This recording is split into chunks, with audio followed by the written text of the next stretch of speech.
Hello friends, fast मु मोर सांगसाथी एवं मोर सबु देशवासी को हैप्पी दशहरा जनाऊँगी।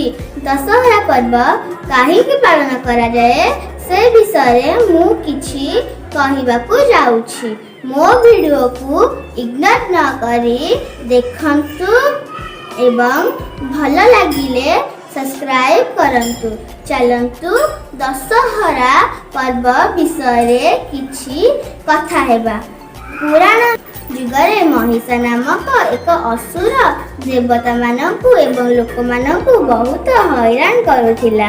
महिषार अत्याचार रे देवता माने व्यस्त होई पड़िथिले।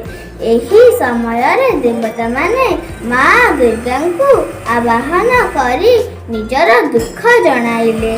माँ दुर्गा महिषा असुर सहित युद्ध करी 10म दिन रे महिषा को बध करथिले। सेथिपाई माँ दुर्गा को महिषा बर्दिनी मध्य कुहा जाए। आउ मध्य एक कथा अछि जे रामायण रे प्रभु श्री राम रावण सहित युद्ध करी से 9 दिन रे युद्ध पर 10म दिन प्रभु श्री राम रावण को वध करी लंका जय करी सीता माँ को आनिथिले। तेणु एही दिन को आमे दशहरा पर्व रूपे पालन करू। एही दुईटी कथा को जदि आमे देखिबा, एही दुईटी कथा रे सत्यर और धर्मर जय हेउछि। सबु बेले अन्याय और सत्य, न्याय सत्य और धर्म पाखरे मुंड नुआइबाकू पड़िछि। तेणु आमे सबु बेले सत्य और धर्म पथरे चलिबा एवं माँ जगत जननी दुर्गांकर आशीष लाभ करिबा। मु आउ गोटे रिक्वेस्ट करबाकू चाहूँगी मोर देशवासी को।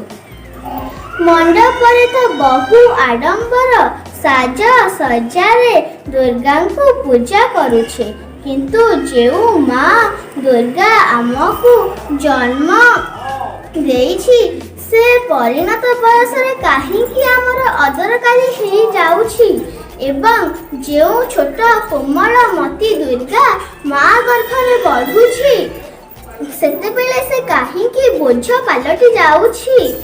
प्लीज एई दुर्गा माँ को अदरकारी रूपे फिंगी दियंतु नाही।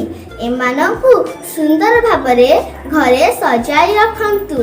देखिबे सेई माँ जगत जननी दुर्गांकर आशीष आपण मानक उपरे शुभ फल होई बरसी दिबो। मु आशा करुछि मोर ए वीडियो आपण मानकु भल लागिबो। जदि मु किछि कहिबारे भूल रहि जाइछि तेबे मोते सजेस्ट करंतु।